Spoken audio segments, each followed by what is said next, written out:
বাংলাদেশে মাজারের বিরুদ্ধে কথা বলা আর অলিদের বিরুদ্ধে কথা বলা এক জিনিস না।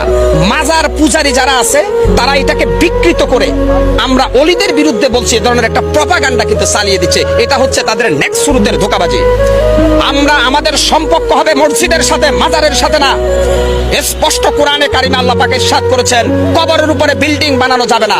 আমি কি আল্লাহরটা শুনবো নাকি এদেশের তথাকথিত নাস্তিক বুদ্ধিজীবীদের কথা শুনবো? আল্লাহ বলছে তুমি সত্যের বাণী যদি উচ্চারণ করতে পারো হিম্মত নিয়ে, তাহলে যদি গোটা পৃথিবী তোমার বিপক্ষে চলে যায় তুমি সত্য থেকে এক চুলও সরবে না। আজকে আমি হকার সাইফুল বলল, যদি আমি রাষ্ট্রের কোনো দায়িত্বে আসতে পারতাম, আমি একদিন বেঁচে থাকতাম বাংলাদেশের প্রত্যেকটা মাজারকে ভেঙে মাটির সাথে গড়িয়ে দিতাম। এতে করে আমার জীবনে কি হবে আমি সেটা দেখবো না। এই মাজার ভাঙ্গার সাথে আল্লাহর সন্তুষ্টি জড়িত।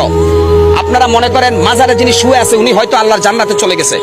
হযরত শাহজালাল শাহপরানরা আমাদেরকে ইসলামের দ্বীনি শিক্ষা দিয়েছে। আমার তো মনে হয়